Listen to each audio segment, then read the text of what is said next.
학생들한테 하나씩의 기기가 주어진다면 어떤 수업을 할 수 있을까? 마치 만드는 김에 게임처럼 한번 만들어보자. 유튜브 세대에 맞춘 아주 좋은 것 같습니다. 감사합니다. 이 사람이 아는지 모르는지 확인을 하는 질문이 될 수도 있고요. 질문 그 자체의 의미가 될 수도 있어. 다음 설명을 이어나가기 위한 질문이 될 수도 있어요. 그러니까 선생님이 겪으셨던 남을 가르치면서 성장했던 경험을 학생들도 이제 똑같이 따라올 수 있게끔 준비를 하신 거네요. 예. 매뉴얼이 없는 아이들한테 실험 계획을 세워보라고 해서 굉장히 두려웠을 것 같아요. 아무것도 없는 내가 막 찾아보고 이게 맞는 건가? 근데 그런 시행착오와 실패를 많이 겪게 해주는 것이 세상에 실패하는 실험은 없다. 그래서 선생님은 학생들을 도와주는 사람, 성장이 일어날 수 있는 판을 만들어주는 사람.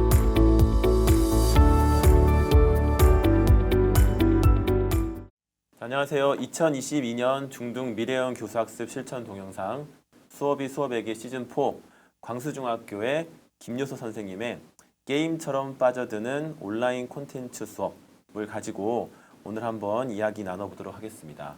코로나 상황이 처음 시작되었을 때 이제 팬더 탈을 쓴 선생님이 등장하셔서 방역 캠페인을 하는 유튜브 영상이 되게 유명했던 것 같아요. 그 혹시 영상 보신 적 있으신가요? 네네. 예, 그 영상의 주인공이신 과학교사 K 김요섭 선생님의 수업을 오늘 나눠보려고 합니다. 반갑습니다. 네, 안녕하세요. 광수중학교 과학교사이자 과학교사 K 유튜브 채널 운영하고 있는 김요섭입니다. 반갑습니다. 반갑습니다.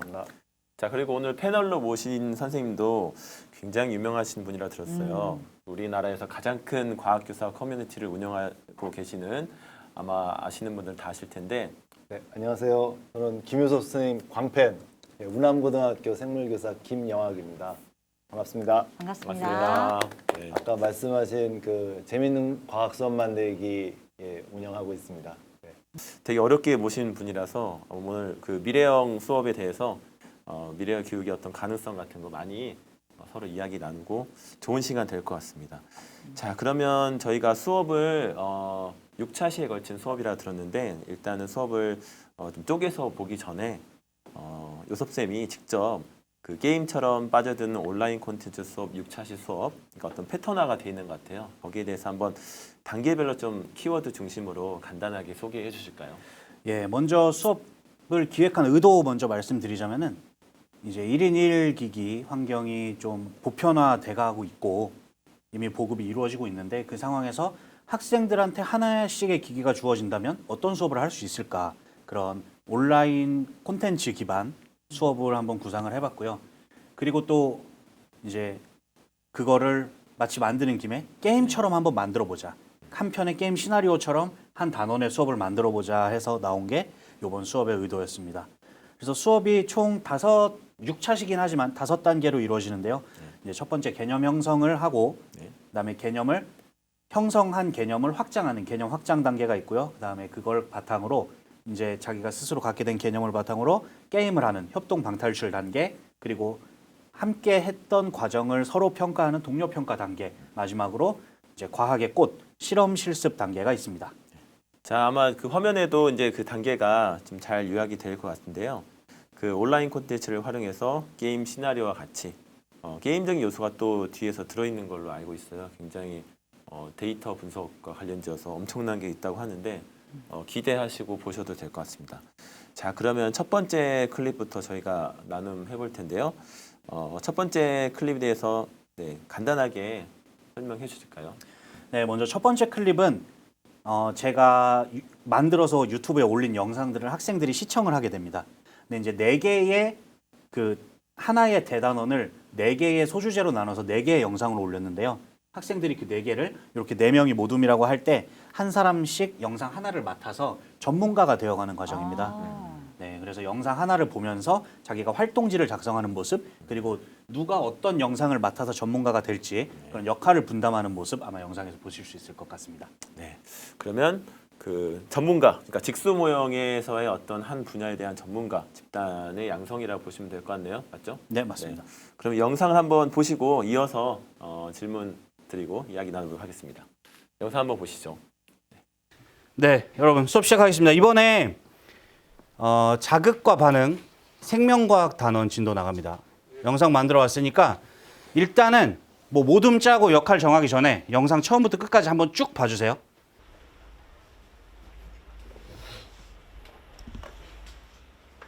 굉장히 고요하네요. 선생님이 하는 게 없는 것처럼 보이는데 뭐 하고 있는 거죠? 일단 학생들은 제가 만들어 온 영상 보면서 내용을 파악하고 있고요. 저는 이 단계에서는 사실은 이제 학생들이 영상을 잘 보고 있는지 그리고 앞으로는 어떻게 진행을 할지 준비하고 있는 단계입니다. 네. 저는 온라인 게임하는 줄 알았어요. 지금 막 몰입해가지고 지금. 예. 그러니까 아이들이 이제 같은 공간에 있을 필요가 없다는 생각도 들기도 하고요. 네. 5개 역할 정합니다. 4명인조는 진행자 없이 가시고 4명인조는 이렇게 4개 정하시는데요. 피부, 코, 혀 이거는 짧은 거 3개예요. 많지만 짧다. 많은 게 중요해요? 짧은 게 중요해요? 처음 뵙는 분과 친해지기 좋은 친구들이 가시고요. 선생님 모둠 띄워줄 테니까 모둠별로 이동합니다. 모둠별로 모여서 협상해서 역할 정하신 다음에 선생님한테 알려주세요. 그럼 1번하고 2번? 안 돼? 둘 다 1이야? 1, 2. 1, 2? 괜찮아? 1, 2고 나 3. 그러면 진행자가 없는데?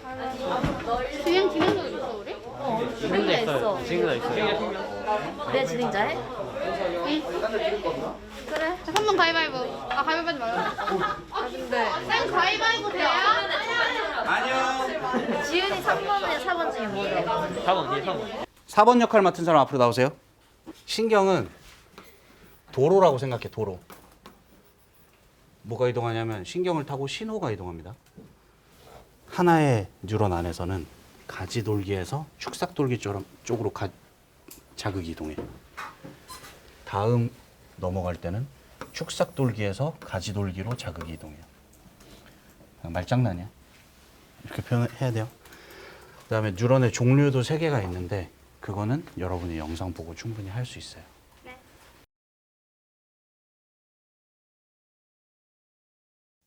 지금 한쪽에는 수업 영상, 한쪽에는 활동지 보면서 혼자 공부하고 있는 거죠.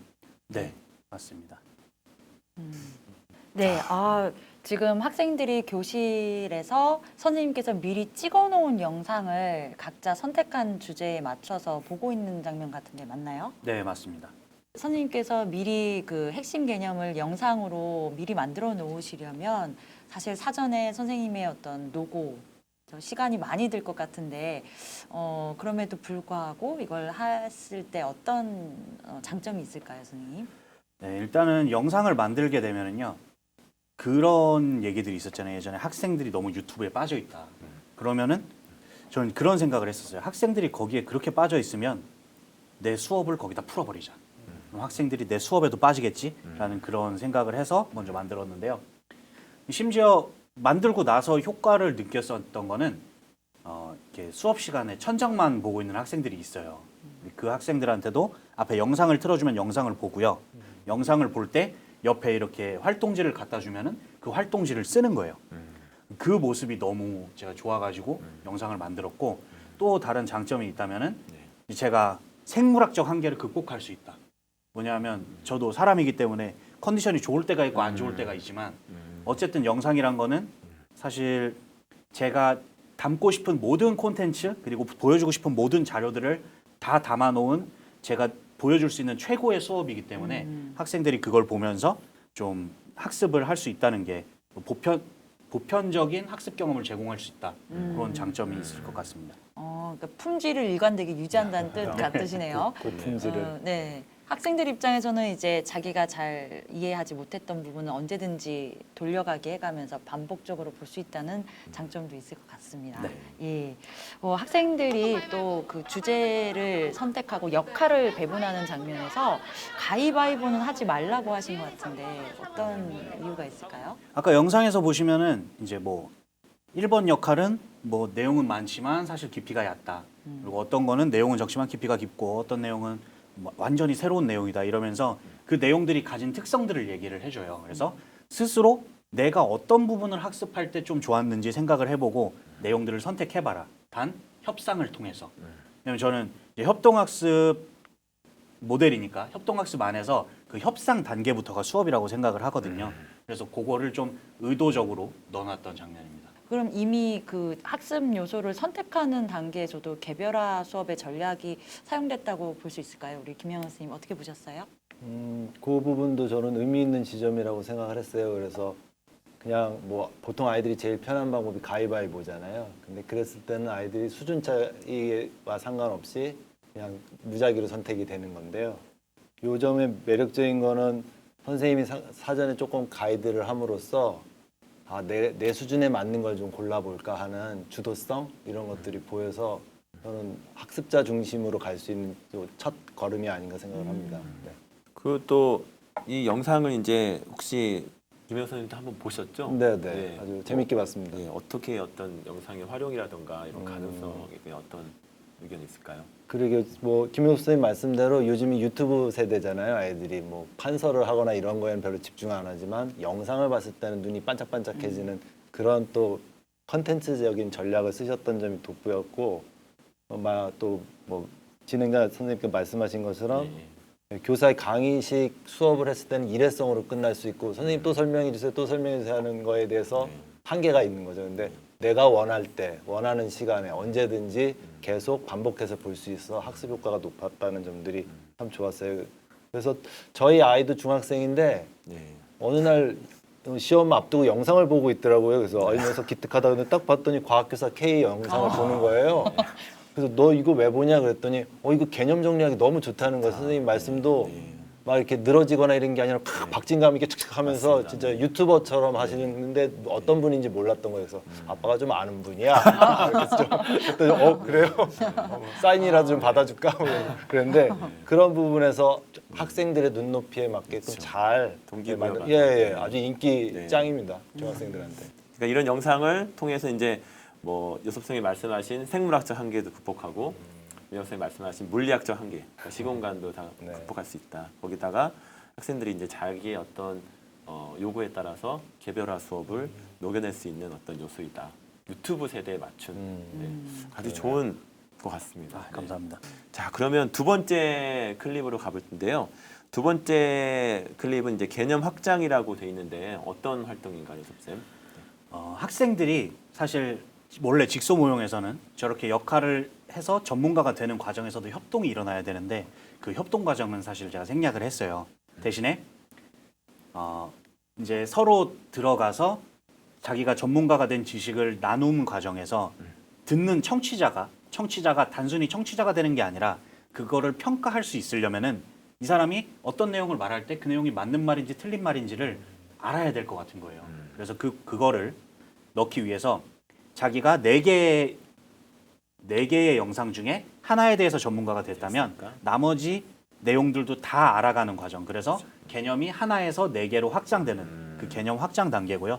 그 방식은 제가 강의를 해주는 방식도 있고요. 그리고 스스로 그 4가지 내용 모두 형성평가를 통해서 자기가 내가 이 내용은 몰랐구나. 이 내용을 실제 문제에 적용하면 이렇게 되는구나 하는 그런 활동들이 포함되어 있고 마지막에 이제 서로 모여서 상호 교수하는 장면이 나오게 됩니다. 좋습니다. 자, 그러면 개념 확장, 지식의 구조를 형성평가도 해보고 상호 교수도 하는 거 한번 보시고 또 이야기 나누겠습니다. 자, 여러분. 네, 지식의 구조 그리겠습니다. 킵 들어오세요. 감각기관 오늘 5개 배웠습니다. 그래서 중추신경계와 말초신경계가 합쳐져서 신경계가 되는 거예요. 이거는 지식의 구조이기 때문에 여기 디테일은 안 들어가 있습니다. 뭐 뉴런의 구조라던가 아니면은 이런 눈이나 귀의 구조 이런 건 안 들어가 있어요. 이런 건 누가 준비해야 돼요? 네, 여러분이 준비해서 서로 설명해 주세요.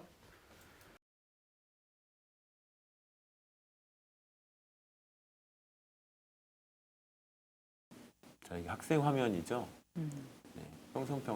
지식의 구조. 네, 지식의 구조를 자기 활동지에 올려놓는 모습입니다. 형성평가는 통과하는 게 목적이 아니라 내가 뭘 알고 뭘 모르는지 체크하는 거예요. 체크. 스스로 점검하는 거야. 대본 다 쓴 친구들은 문제 준비하세요. 상대방이 내 질문을 제대로 들었는지 안 들었는지 확인할 수 있는 그 확인 질문 준비해 주세요. 진양자 빼고 다른 친구들은 내가 설명하면서 중간중간에 할 질문을 만들어 보세요.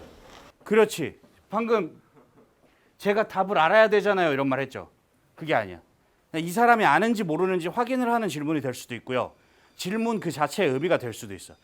다음 설명을 이어나가기 위한 질문이 될 수도 있어요. 시작하겠습니다. 자, 4분 동안 설명 시작. 이게 가지돌기에서 축삭돌기로 이동하지만 두 개의 뉴런 안에서는 한 뉴런의 축삭돌기에서 다른 뉴런의 가지돌기 쪽으로 이동을 합니다.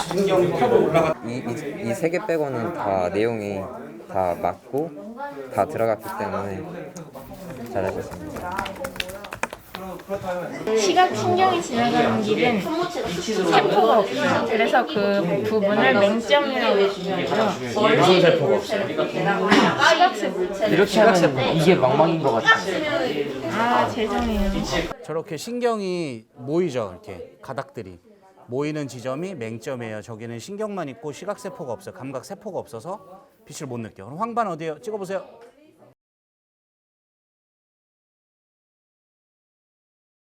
뭐 피드백을 쓰고 있는 것 같아요. 지금 장면은 학생이 자기가 관찰했던 그 학생의 특성을 아마 메모로 남기고 있는 장면 같아요.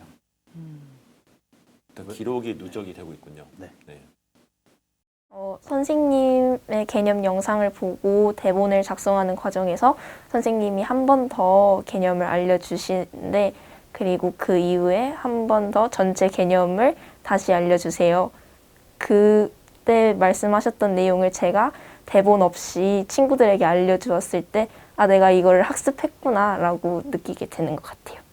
친구들을 위해 설명을 할 때 대본을 만들 때 1차 뭐 제가 영상을 보면서 제가 2차 그리고 제가 선생님한테 질문을 하면서도 3차 그리고 선생님이 지식의 구조를 그릴 때도 4차 이렇게 반복적으로 복습을 하게 되니까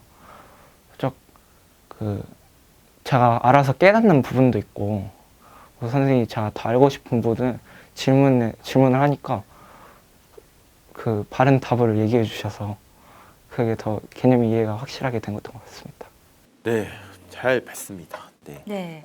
영상에서 보면 수업 준비하는 단계에서 이제 학생들이 서로 가르치기에 앞서서 그 가르침을 준비하게끔 이제 유도를 해주신 것 같아요, 선생님. 대본도 만들어보고 또 확인 질문도 만들어보라고 하셨는데 그건 어떤 의미가 있을까요? 네, 먼저 대본은 자기가 가지고 있는 지식을 한 편의 완성된 글로 정리해낼 수 있는가. 그리고 질문 같은 경우에는 그런 생각을 했어요. 제가 학생들한테 상호 교수를 시키는 이유 중에 하나는 그 메타인지적 관점에서 내 지식을 제대로 습득했는지 확인하면서 말로 뱉어보는 그 과정 한번 느껴보라는 거였는데 저도 학생들한테 일반 수업할 때, 5반 수업할 때 계속 이 지식에 대한 이해도가 높아지고 또 말도 유창해지고 하는 그렇죠. 그런 과정을 마지막 반 겪으면서 수업이 이제 축복받은 수업이죠. 첫 반 수업보다. 미안한 반. 그럴 때 내가 언제 가장 이게 유창해지는가를 생각해 봤더니 학생들한테 던지는 질문을 준비할 때 그렇더라고요. 이 질문이 학생이 진짜 이해했는지 안 했는지 물어볼 수도 있지만 그거보다는 더 다음 단계로 유도하려는 질문, 그다음에 머릿속에 무언가를 떠올리게 하려는 질문들을 만드는 과정에서 제가 좀 성장이 일어났다고 느껴서 저의 성장이 학생들도 이런 성장 경험을 한번 경험해봤으면 좋겠다 하는 의도에서 이 질문을 만드는 활동까지 중간에 포함을 시켰습니다. 아, 그러니까 선생님이 겪으셨던 남을 가르치면서 성장했던 경험을 학생들도 이제 똑같이 따라올 수 있게끔 준비를 하신 거네요. 예. 김영우 선생님 어떻게 보셨어요? 이제 학생들도 인터뷰에서 여러 단계를 거치면서 같은 내용을 반복했고 그 과정에서 자기가 배웠다, 학습이 일어난 것 같다라고 학생들도 얘기해 주었거든요. 그러네요. 예. 네, 저도 그 부분이 학생들이 그 이야기하는 것에 진심성이 좀 많이 느껴졌거든요. 그래서 뭐 이런 얘기 있잖아요. 쉽게 설명하지 못하면 제대로 이해하지 못한 것이다. 뭐 노벨상 받은 그 리차드 파인만 그 과학자가 얘기했어요. 근데 저도 이거를 친구들한테 뭐 김효수 선생님이 학생들한테 설명하려고 했던 그 인지 과정이 학생들한테도 내가 친구한테 설명해 주니까 부담스럽죠. 처음엔 아무것도 모르는 상태인데 그렇지만 자꾸 반복해서 하게 됨으로써 또 그거를 어떻게 설명해야 되지, 어떻게 쉽게 설명해야 되지 이런 과정에서 굉장히 고차원적인 학습이 효과가 느껴지고 두 번째는 또 좋은 점은 그러면 가르칠 때 설명만 할 것이냐. 근데 사실은 인간이 보면 사고 과정에서 자극을 받을 수 있는 건 질문을 받았을 때잖아요. 그래서 뭐 우주가 우리에게 준 선물이 두 가지라며요. 하나는 사랑하는 능력, 이 우주가 또 하나는 질문하는 능력을 인간한테 줬다고 하죠. 그래서 질문하는 인간이면 기본적으로 그걸 알아야지 질문을 하는 거죠. 그걸 바탕으로 해서 내가 어떤 질문을 해야 될지를 고민하는 것 자체가 굉장히 학습자 중심이면서 아이들의 그러한 사고를 자극할 수 있는 굉장히 좋은 전략이라고 생각을 합니다. 학생들도 이제 서로 이렇게 네. 의견을 주고받으면서 막 잘했다 이렇게 음. 피드백을 자기들끼리 주고 아까도 이렇게 박수 쳐주는 네. 모습이 되게 즐겁게 맞아요. 학습하는 것 같아서 보기가 맞아요. 좋더라고요. 네. 교사가 저 수업을 했으면 저도 저 단원을 가르치지만 교사할 경우 막 지식의 전달로 끝났을 것 같아요. 근데 그거를 본인들이 지식을 습득해서 또 재가공해서 설명하는 거니까 훨씬 더 다이나믹하게 학습 효과가 높아지겠습니다. 그 두 번째 단계에서는 이제 거의 완전 학습이 되는 것 같아요. 그러니까 뭐 아까 리차드 파인만 얘기도 해주시고 내가 이제 쉽게 설명할 수 있는 게 진짜 전문가라고 하더라고요. 자기가 알 수 그렇죠. 있는 아주 전문 지식을 아주 쉽게 설명할 수 있는 게 아주 전문가를 하는데 그거를 이제 의도하신 거 맞죠? 예, 맞습니다. 아, 선생님, 그리고 이 수업에서 지금 여러 학생들이 각자 자기가 맡은 주제들이 있잖아요. 예, 그 개별 학습으로 접근을 해보신 것 같은데 조금 자세하게 설명을 부탁드려볼까요? 네, 그 안에서 사실 학생들이 아까 주제부터가 자기가 선택한 주제거든요. 자기한테 적합한 자기가 선택한 주제이기 때문에 그 주제에 대해서 좀 깊이 학습하고 그걸 전달을 해주고 다른 학생들이 학습한 내용을 또래 언어로 듣는 거. 그리고 이 활동을 하면서 저는 이런 관점에서 접근을 했던 것 같아요. 모두가 한 번씩은 주인공이 돼야 된다. 그래서 주인공이 된 상태에서 사실 아까 조금 아쉽다고 할 수 있을 만한 점은 그 주인공이 된 상태에서 제가 한번 피드백이 들어가 줬으면 좀 좋았을 것 같아요. 교사 피드백. 어느 부분이냐면 학생들이 저랑 같이 지식의 구조를 그리고 아까 영상에서 자기 활동지 뒤에 넣었잖아요. 그리고 형성평가를 했는데 그 형성평가하는 단계에서 교사는 사실 시간이 비어요. 그때 제가 학생들 지식의 구조를 그린 걸 올려놓은 걸 보면서 쭉 이렇게 피드백을 한번 해줬으면은 그것도 또 학생 개별에 대한 데이터가 될 수 있지 않았을까 생각합니다. 선생님 이미 충분히 피드백 많이 해주신 것 같은데, 예, 이미 학생들이 이제 그 서로 교수 자료 만들어서 그림 그리고 그림 보여주면서 설명할 때도 끊임없이 이제 5개념을 교정해 주시고, 예, 그래서 피드백이 충분하다고 저는 느꼈는데 또 수업한 본인은 또 아쉬움을 갖고 계시네요. 그러니까 완벽하게 이제 학생들이 교사가 한 번쯤은 더 이제 다른 학생들이 아닌 이제 전문가 입장에서 터치를 해줄 부분, 그 부분을 말씀하시는 거죠. 네. 아쉽지만 그래도 충분했다고 저도 생각합니다. 충분히 성장했다고. 이런 방식의 수업을 할 때 학생들의 목소리로 나오는 그 건의사항 중에 하나는 선생님 그냥 강의식으로 설명해 주시면 안 돼요. 맞습니다. 이렇게 요점 정리해 주시면 안 돼요. 이런 아이들이 또 은근히 또 나옵니다. 그리고 또 뭐 학업적인 부분에 좀 더 신경을 쓰는 아이들의 목소리로 막 그런 게 많이 나오죠. 그래도 그랬을 때 그러니까 제가 좀 김효수 선생님 수업을 보면서 조금 중요한 지점들이 뭐냐면 그냥 단순하게 야 너희 영상 보고 이거 가지고 애들 설명해봐 이렇게 그냥 뭐 방향 제시 정도만 하고 아이들이 그 속에서 좌충우돌 하는 거를 아이들한테 많이 맡기는 경우도 있지만 선생님의 수업은 그 세부에 교사가 조금 도와줘야 될 부분, 지원해줘야 될 부분들이 보이더라고요. 아까 처음에서 또 영상 보고 나서 이렇게 모든 별로 불러서 핵심 개념을 설명해 주시는 거, 또 뭐 중간중간에 또 다니면서 이렇게 아이들한테 설명해 주시고, 그러니까 그런 부분들이 이 수업의 성공 요인이라는 작지만 굉장히 중요한 성공 요인이라고 생각을 합니다. 충분히 피드백 잘 해주셨다고 저는 이거 영상 보면서 느꼈습니다. 그러니까 방향 교육의 어떤 방향이 중요하다. 예전에는 근데 요즘은 또 순도와 밀도가 중요하다고 하더라고요. 그런 점에서 꽉꽉 채워주신 것 같아요. 그러니까 순도 높게, 밀도 높게. 이제 거기서 이제 순도를 이제 100% 거의 이제 18K에서 이제 24K까지 올리고 싶은 것 같은데, 선생님의 그런 교육적인 욕심으로 이해하겠고요. 자, 다음 영상 되게 재밌는 영상 같아요. 세 번째 영상은 이제 협동 방탈출이라고 돼 있는데 어떤 활동이 잠깐 소개해 주실까요? 네, 협동 방탈출은 사실 간단한 아이디어에서 출발을 했어요. 뭐냐면 협력하지 않으면 해결할 수 없는 과제를 제공해 주자. 그래서 협력을 유도해 보자라는 아이디어에서 제가 이 수업을 설계하게 됐는데요. 예. 이 활동 안에서 사실은 교과마다 그런 부분들이 있어요. 협력을 이끌어낼 수 있는 주제들. 근데 저는 매 단원에서 한번 이끌어내보고 싶었던 거예요.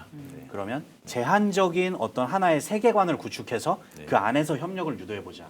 그래서 세계관과 관련된 메타버스. 이제 여기서 보시면은 잽이라는 메타버스에서 제가 방탈출 협동 방탈출을 구축을 해놨거든요. 그래서 그 안에 내용 보시면은 이제 학생들이 자기는 이렇게 4명이서 저희가 딱 4명이니까 4명이서 모둠일 때 저는 하나의 답만 알아요. 근데 이 단계를 통과하려면 4개 답을 모아서 제출을 해야 통과를 할 수 있는 거예요. 그래서 저만 정답이어도 안 되고 4명 다 정답이 되도록 서로 도와가면서 그렇게 하는 장면 아마 영상에서 보실 수 있을 겁니다. 알겠습니다. 자, 그럼 영상 한번 보시고 또 이야기 나누시죠.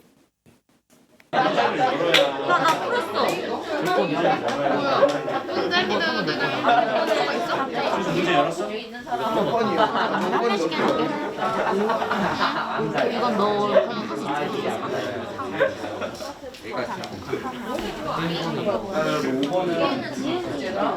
저 장면이 이제 학생들이 문제 풀고 있는 장면입니다. 저 학생 막 돌아다니네요. 한 학생이. 자기가 먼저 다음 단계를 넘어갔기 때문에 다른 친구들을 다음 단계로 끌어주는 거예요.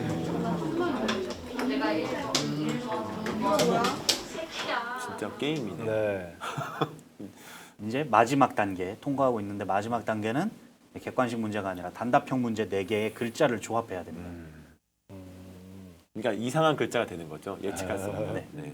보시면 이제 앞에 자기가 배웠던 내용들, 자기가 만든 학습 데이터를 보면서 계속 정답을 맞춰가는 모습 아마 보실 수 있을 겁니다.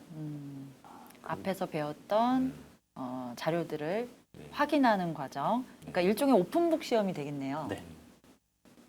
영상도 한 번 더 보면 조회수도 더 올라가겠어요. 그러네요. 한 번씩 더 눌러보면서 이렇게. 특히나 방탈출 같은 경우에는 단계가 올라갈수록 보기가 굉장히 많아져서 옳지 않은 것을 고르시오나 옳은 것을 고르시오 같은 문제의 경우에는 16개 중에 답인 게 4개밖에 없을 때가 있어요. 그럴 때는 친구들의 보기를 서로 공유하면서 아 이건 이래서 아니야 하면서 다른 친구들이 왜 아니라고 하는지를 제가 알게 될 수도 있고 제가 알려줄 때도 있고 이 과정에서 더 확실하게 개념을 알게 되는 것 같아요. 지금 이제 수업 장면에서 보면 학생들이 교실에 같이 모여 있음에도 불구하고 온라인상의 메타버스 공간을 또 하나 여셔서 그 안에서 또 아바타 캐릭터들이 돌아다니면서 이제 퀴즈를 풀었던 것 같아요. 보통 우리가 메타버스 하면 이제 물리적인 제약이 있을 때 같이 모이기가 힘들 때 특히 저희가 원격 수업할 때 선생님들이 이제 이용해 보신 적이 있으실 텐데 이미 저희가 등교 수업 중이고 한 교실에 있는데도 메타버스 공간을 활용하신 의도가 있으실까요? 네, 먼저 교실 안에서 사실 이런 기기 없이 저런 수업을 하겠다 하시면은 일단 문제지를 쫙 인쇄를 해서 학생들마다 다른 문제 보기 순서를 섞어가지고 나눠주고 학생들이 이거 답 맞아요 가져오면 그거 맞아 아니야 하면서 다음 단계 문제를 또 나눠주고 맞아요. 예. 할 수는 있는데 거의 불가능에 가깝다. 그러니까 같은 문제가 아니라 학생들마다 서로 다른 문제를 풀어서 협력을 시키기 때문에 그렇다는 말씀이시죠? 다른 문제를 풀고 어떤 문제 같은 경우에는 보기가 4개인데 서로 보기를 하나씩만 가지고 있는 거예요. 그거를 또 모아서 이게 답이야 아니야 해가면서 또 답을 맞춰가야 되고 하니까 할 수는 있는데 이제 불가능에 가깝다 하는 게 첫 번째 이유고요. 두 번째 이유는 제가 이렇게 메타버스 환경을 구축을 해놓으면은 뭐 전역이 된다고 이걸 막지 않아요. 근데 학생들이 나중에 시험 대비를 할 때 이렇게 스터디 그룹을 집에서 만들어서 여기를 들어오더라고요. 그래서 어떤 학부모님이 이제 쓱 보시다가 애가 여기서 공부를 하는 걸 보고 저한테 말씀을 하시더라고요. 이렇게 컴퓨터 가지고 게임만 하는 게 아니라 이렇게 모여서 공부하는 모습을 보니까 너무 좋다. 그런 말씀도 해주셔가지고 이 환경을 구축해놓고 좀 학생들이 활발하게 활동하는 거에서 감동을 한번 받고 네. 그 다음에 이제 또 집에서 했다는 거에서 감동을 한번 또 받고 음. 그래서 저는 아 진짜 잘 만든 것 같다. 물론 만드는 게 쉽지는 않았지만 예, 그런 생각을 하게 됐습니다. 사실은 이 수업을 진행하실 때 제가 온라인으로 참관을 했었어요.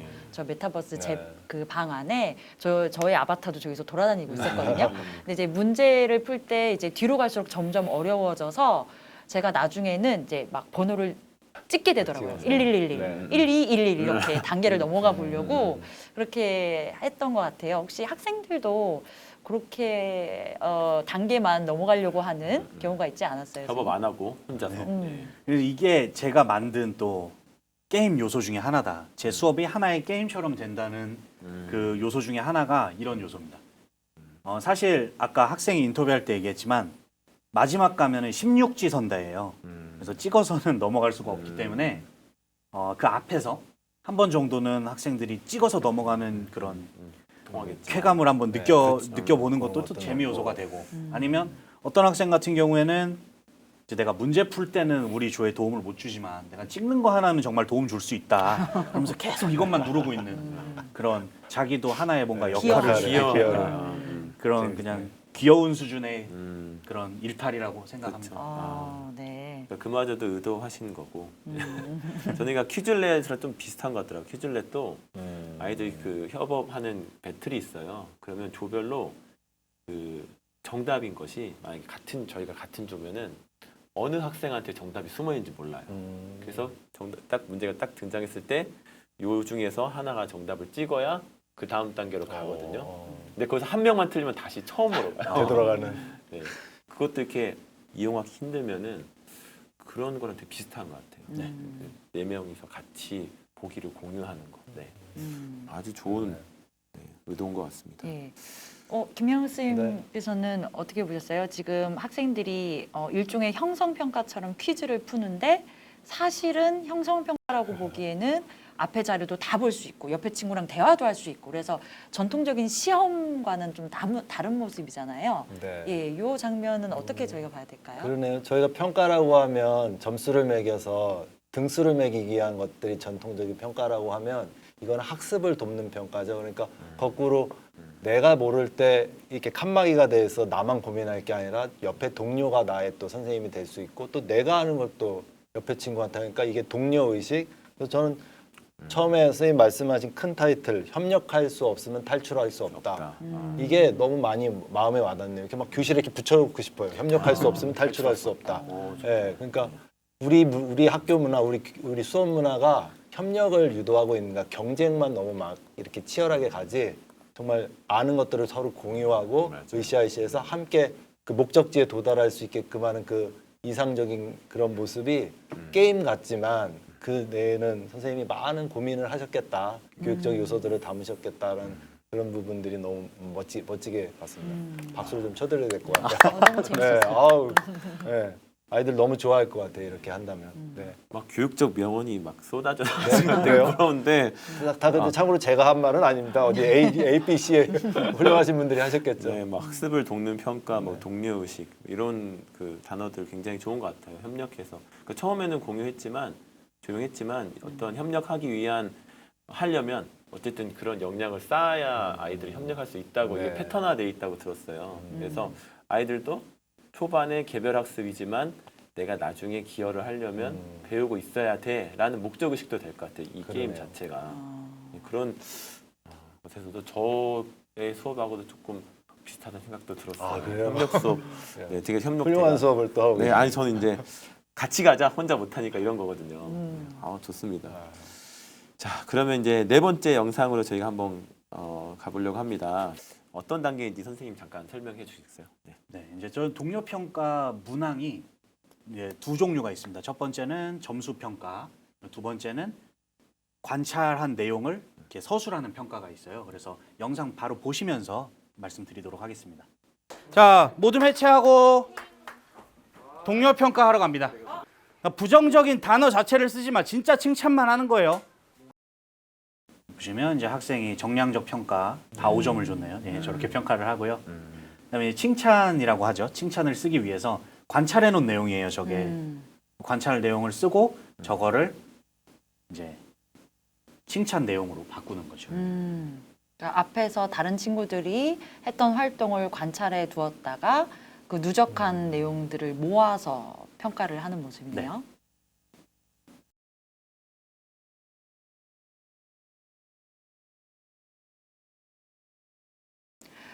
거의 지금 학생들이 서로 동료 평가하는 장면을 보니까 선생님들이 학생들 평가할 때 학생들의 포트폴리오를 쭉 열어보면서 이 학생이 어떤 내용을 공부했고 어떤 걸 발표했었더라 이렇게 확인하면서 저희가 세부 특기 사항 같은 것들을 쓰기도 하고 그러잖아요. 네네네. 그거를 학생이 하고 있는 것 같은 모습을 봤어요.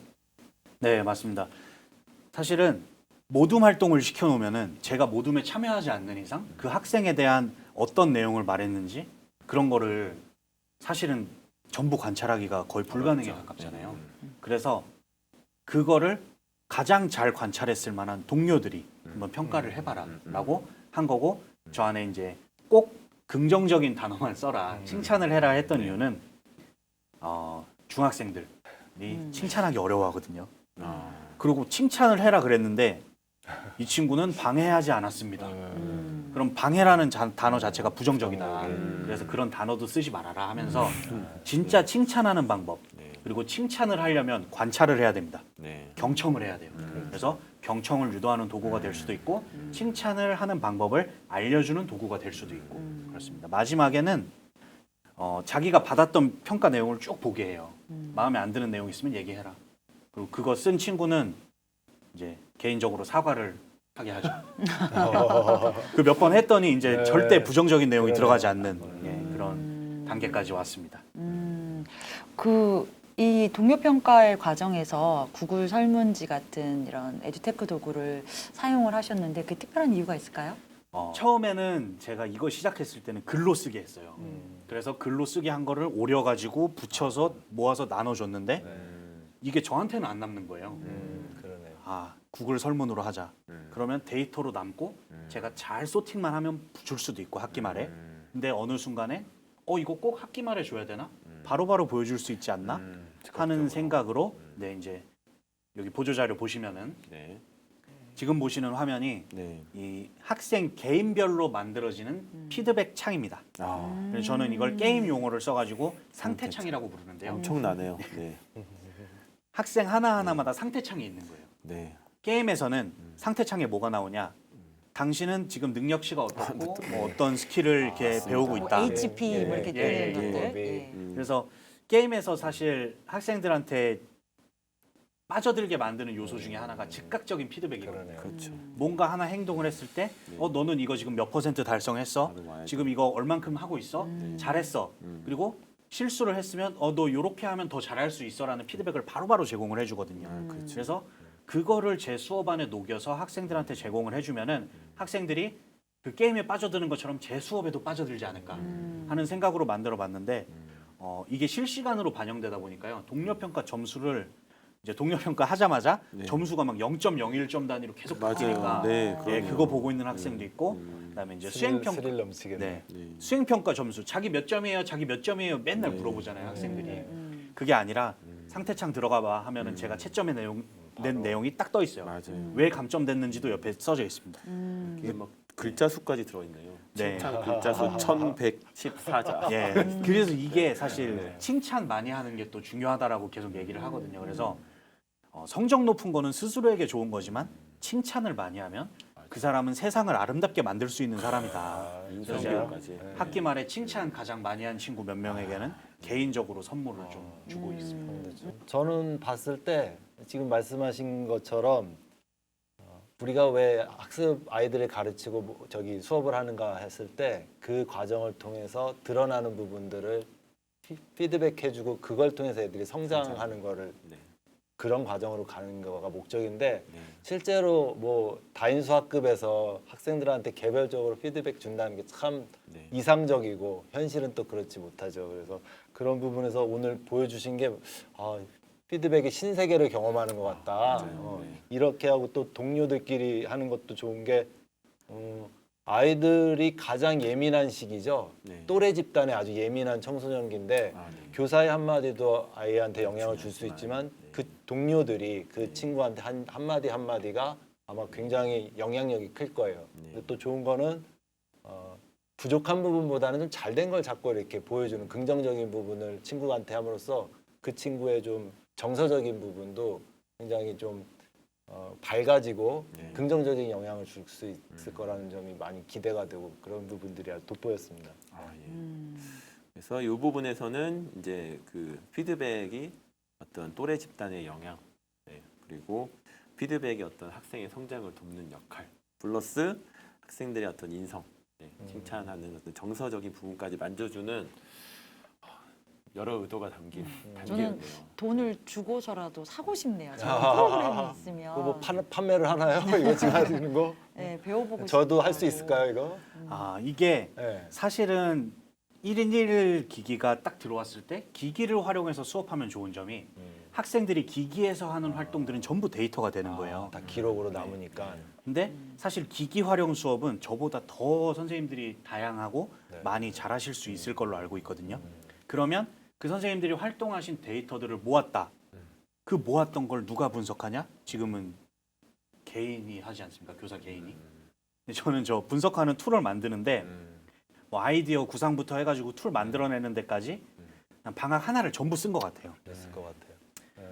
그래서 이거를 또 다른 분들한테 제가 그대로 한번 써보세요 드리더라도 저 함수 자체도 지금 보면 제가 이해가 안 되는 거예요. 이때는 어떻게 이런 함수를 만들었지? 그래서 드는 생각이 뭐였냐. 1인 1 디바이스를 이렇게 많이 보급을 했으면 네. 교육청이라던가 교육부에서 그걸 분석할 수 있는 도구 정도는 제작해 줄 수 있지 않을까? 그리고 이게 학생들의 데이터가 모이면 빅데이터니까 네. AI가 들어와 줄 수 있지 않을까? 교육 현장에? 그러면 대한민국 교육이 세계에서 기술적으로 한 발짝 더 나가는 나갈 수 교육이 있는? 되지 않을까라는 생각까지. 그 시사점을 여러 이제 높으신 분들이 정책하시는 분들이 보셨으면 하네요. 네, 보시고 미래형 교육의 어떤 그림을 그리는데 어떤 청사진 같은 게 될 것 같아요. 네. 그래서 굉장히 요섭 쌤이 이제 다르게 보이거든요. 또 다른 교사가- 세계에 있는 분 같아. 네. 우리가 보면 교사가 아니라 이제 어떤 네, 그렇죠. 아까 그 메타버스에서 네. 이제 멀티버스를 이제 아. 다스리는 옴니버스 형식의 끝판왕이 아닌가. 보통의 교사가 범접할 수 없는 레벨에 계신 네. 또 게임으로 하면 아주 높은 레벨에 있는 분 같고 그래서 그런 목소리를 네. 내주시면 참 좋을 것 같아요. 아, 감사합니다. 네, 영상을 통해서도 아까 말씀하신 대로 이 영상이 계속 남고 또 여러 번 볼 수 있으니까요. 아마 보실 거라 생각합니다. 자, 그러면 5번째 영상이 이제 마지막 영상인데요. 실험 실습 영상 어떤 활동인지 간단하게 설명해 주겠어요? 네. 실험은 사실 과학 수업의 꽃이라고 생각합니다. 저는 과학 수업에서 앞에 제가 했던 이론 수업을 안 할 수는 있지만 실험을 안 할 수는 없다라고 생각을 하거든요, 개인적으로.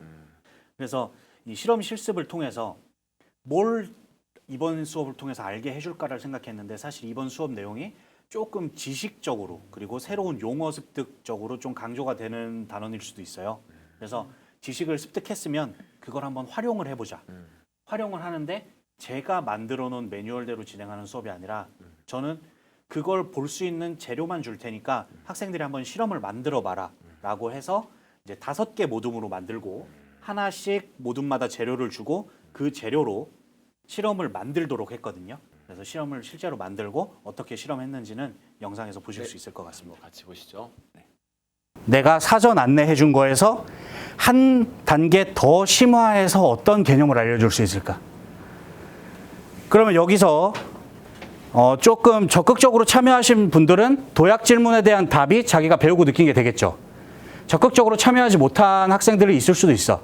그런 학생들은 여러분이 사전에 준비해 놓은 이 탐구 자체가 배우고 느낀 게 되겠죠. 그래서 사람마다 다를 수 있어요. 그래서 여러분은 이렇게 몇 가지 스텝 이렇게 해가지고 좀 준비를 해주셔라.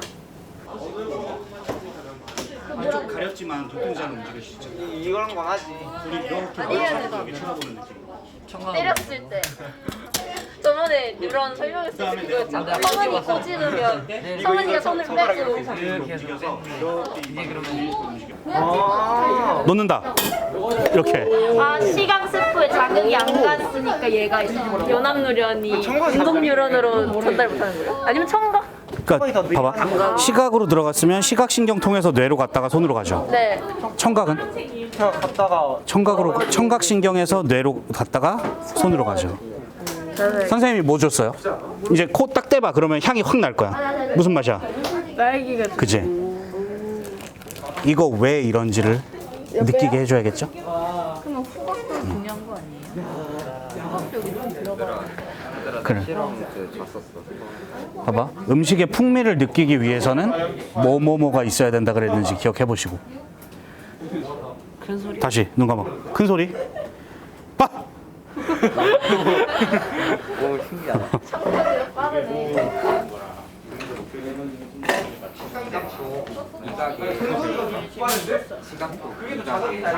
자극적인 소리일수록 더 빨리 잡는다. 더 빨리 잡는다.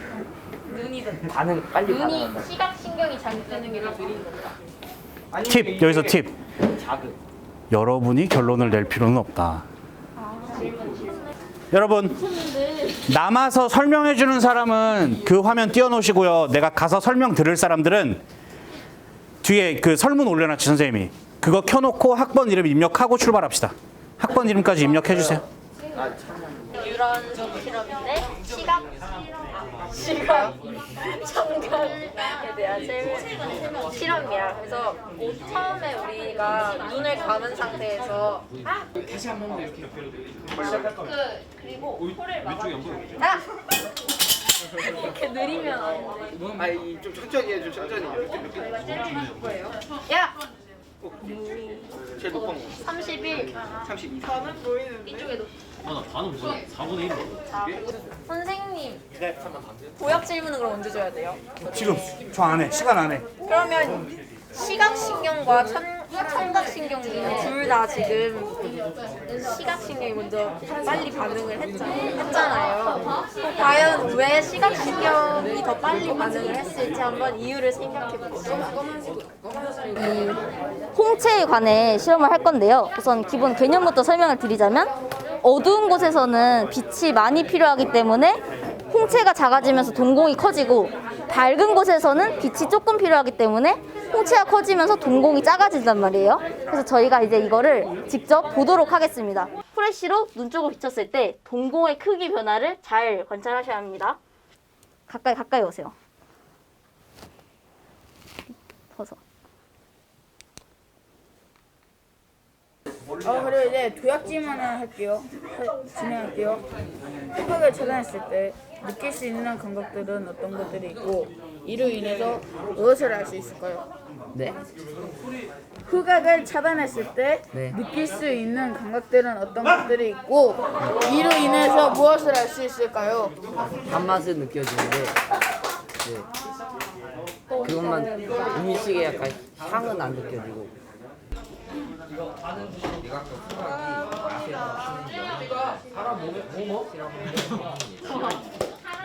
그리고 이제 손바닥 할게요. 손바닥.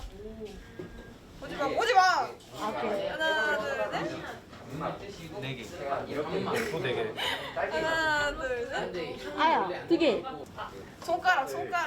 너 느낄 수 있는 몇 개쯤 돼? 여기다가 하는 거. 하나, 둘, 셋. 몇 개? 5개? 5개? 손가락 4개로 했는데 5개로. 다시.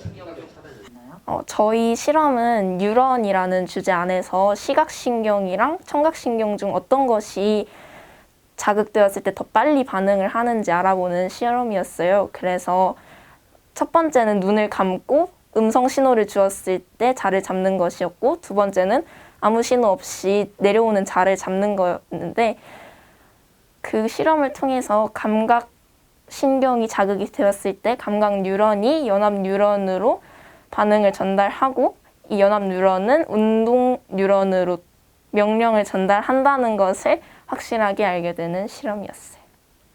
친구들이랑 다 같이 하다 보면 아무래도 재밌는 사고가 날 때도 있기 때문에 더욱더 재밌었던 실험이었던 것 같아요.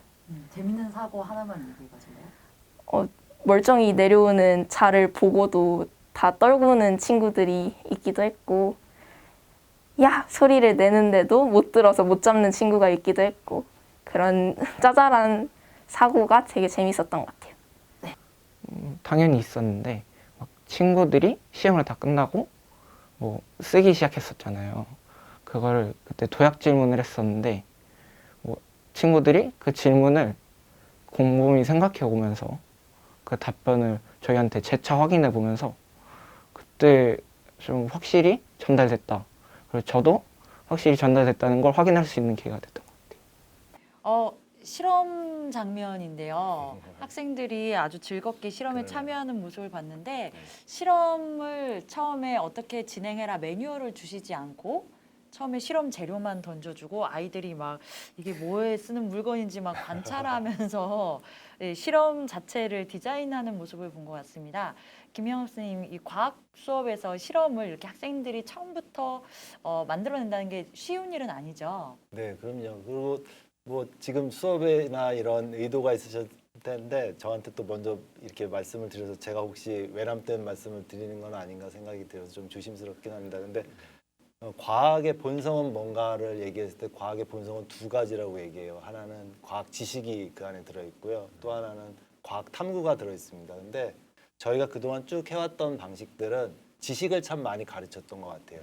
지식을 전수하고 지식을 습득하고, 그래서 소위 말해서 이런 탐구를 얘기하는 실험이라고 하더라도 교과서에 보면 너무 친절한 것 같아요. 우리나라 교과서들은. 실험 방법 1, 2, 3 해서 그 번호대로 착착 돼 있으면 학생들은 실험실에서 그걸 그대로 따라 하거든요. 굉장히 열심히 하고 막 하죠. 근데 실험이 끝나고 나서 오늘 이거 실험이 무슨 의미였지? 자 떨어뜨리기 실험인데 이거 왜 했니? 그러면 그러게요. 그러니까 그 이유는 자기 사고 과정을 통해서 그런 실험 과정들을 만들어내지 못했다는 거죠. 그리고 그렇게 하는 게 아이들한테도 이제 내면화돼서 누군가 나보러 하라고 그러면 이제 두려워지는 거죠. 그래서 그런 부분이 지금 김효수 선생님 그 탐구 실험에서 보이는 것들이 뭐냐면 탐구라는 거는 좀 실패를 전제로 해야 될 것 같아요. 그러니까 우리는 그동안 아이들한테 실패하는 거가 굉장히 위험스럽고 안전장치를 너무 많이 만들어줬다는 생각이 들어서 실패를 너무 두려워하더라고요. 그래서 저희도 김효수 선생님이랑 뭐 저희 이제 그 교사 모임에서도 얘기하는 게 실패해도 괜찮아. 그게 학생뿐만 아니라 교사들한테도 똑같은 문화라고 생각을 해요. 그래서 뭐 요즘에 뭐 핫한 사람 중에 일론 머스크가 그 얘기 하잖아요. 뭐 무언가 실패하고 있지 않다면 충분히 혁신하고 있지 않다는 그 혁신가의 얘기를 들어봐도 저희 학교에서 정말 많이 실패해야 될 것 같아요. 그리고 그 실패를 조장했던 수업이 김효수 선생님의 그 매뉴얼이 없는 아이들한테 실험 계획을 세워보라고 해서 굉장히 두려웠을 것 같아요. 아무것도 없는 내가 막 찾아보고 이게 맞는 건가? 근데 그런 시행착오와 실패를 많이 겪게 해주는 것이 이제는 우리가 해야 될 일이 아닌가 생각을 합니다. 네, 너무 좋았습니다. 학생들 아까 인터뷰에서도 한 학생이 여러 가지 사고가 계속 발생해서 재밌었다. 맞아요. 사고가 나쁜 게 아니고 사고가 재밌었다라는 표현을 써줬던 것 같아요. 학생들이 이제 실험 수업을 하면서 어떻게 해야 될까? 혹은 실험 결과가 이게 맞나? 이렇게 해석하는 게 맞나? 끊임없이 궁금증이 생겼을 것 같은데 수업하실 때 어떠셨어요? 사실 여기 이 수업 아이디어 자체가 어디서 나왔냐면은 세상에 실패하는 실험은 없다. 다 어떤 실험으로 뭔가를 했다면 다 하나의 의미는 있었을 것이다. 라는 그런 아이디어에서 출발을 했고요. 그러면은 기존에 있던 그런 안내된 실험으로 치면은 뭔가 실패할 만한 실험들을 하나씩 다 시켜보자.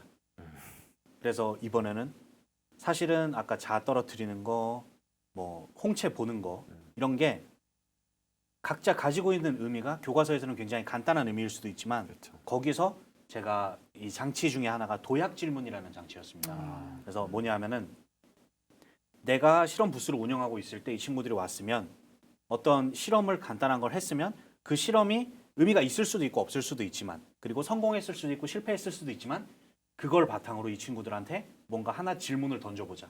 그런데 그 질문은 이 학생을 아까 서로 가르치는 단계에서 질문이 내가 점프하는 질문이었다면은 이번에는 이 친구들을 점프시켜 줄 수 있는 질문을 한번 해보자. 어떻게 보면 메타 점프죠. 그래서 그 질문을 한번 만들어 보자. 그러려면은 내용을 정말 잘 알아야 되거든요. 아까 저 학생이 말했던 것 중에 이제 뭐 신경 전달 경로가 어떻게 됐다라는 걸 모르면 질문을 할 수가 없어요. 그렇죠. 그리고 그 질문을 통해서 이 친구들을 제대로 점프시켜 주려면은 내가 질문에 대한 답을 알아야 할 수도 있어요. 그러면 또 여기 검색을 해보면은 사실 학생들이 갖는 질문이라는 게 아주 기초적인 과학 이론에서 출발했지만 그 질문에 대한 답은 기초적이지 않을 수도 있거든요. 그럼 또 찾아보면서 이런 이유 그러면서 개념의 확장이 계속 일어나고 그리고 결국에는 답이 없는 질문을 던지게 되어 있습니다.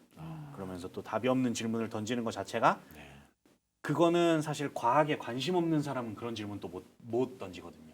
그래서 학생들이 과학 자체에 관심을 갖게 되고 그 과학 지식이 만들어지는 과정 자체에 관심을 갖게 되는 그런 모습을 보고 싶어서 이 수업을 만들어 봤던 거고 학생들이 정말 잘 그거를 제 의도대로라고 하긴 좀 뭐하지만 학생 나름의 의도를 가지고 활동을 해줬다고 생각을 합니다. 수업에서 이런 얘기가 많이 나왔으면 좋겠어요. 선생님 사고 났어요. 말씀 그게 너무 궁금한데 사고 났어요. 큰일 났어요. 선생님 실패했어요. 그런데 가가지고 뭐 야단을 치거나 그거에 대해서 부정적인 부분보다는 오히려 사고를 조장하고 실패를 막 조장했을 때 저 아이들도 막 더 자신감을 갖고 또 교육의 의미가 효과가 더 있지 않을까 생각을 합니다. 되게 좋은 수업인 것 같아요. 되게 6차시에 걸쳐서 선생님이 이제 사실은 이제 아이들이 저는 설명할 때 뭐 도약 지물도 만들고 설명을 할 때 과학적인 용어를 사용해서 그걸 설명하는 자체가 되게 기본기가 탄탄한 아이들이 그걸 바탕으로 해서 이제 성장하는 거기까지 이끌어 주신 것 같아서 너무 좋았거든요. 김현 선생님도 좋은 말씀 많이 해주셨고 그 마지막에 인터뷰한 학생 티셔츠에 뭐라고 써있는지 혹시 기억나시나요? 뭐라고 써? 게스라고 써 있었거든요. 멋진 말인데요. 그래서 그걸 일부러 했나? 그래서 마지막 이제 최종적으로 의도하신 바가 그 티셔츠에 담겨 있어서 그것도 굉장히 의미 있었던 뭐 의도한 건 아니지만 그런 수업인 것 같습니다. 자 오늘 그 미래형 수업의 어떤 가능성을 어떤 기기를 활용해서 개별화 단계부터 해서 밀도 있는 성장을 한 다음 그다음에 최종 과학의 어떤 본질적인 질문까지 이끌어내는 수업을 설계해서 나눠주신 선생님 너무 좋은 수업 잘 봤고요. 함께해 주신 김영원 선생님도 명언을 한 1년치를 다 들은 것 같아요. 저도 많이 배웠습니다. 또 막 선생님들 적었는데 사회자 너무 감사드리고 마지막 저희 클로징으로 저희 그 요섭쌤의 어떤 교사의 역할은 무엇인지 한번 말씀해 주시면서 저희 이번 영상은 끝내도록 하겠습니다. 네, 저는 교사는 뭘 해야 된다가 아니라 학생이 바라보는 교사가 이랬으면 좋겠다라는 관점에서 한번 말씀드리겠습니다. 학생이 바라봤을 때 제가 앞에 서 있고 학생들이 앉아 있지만 저를 바라봤을 때 저 사람은 내 머릿속에 뭔가를 써주는 사람이야.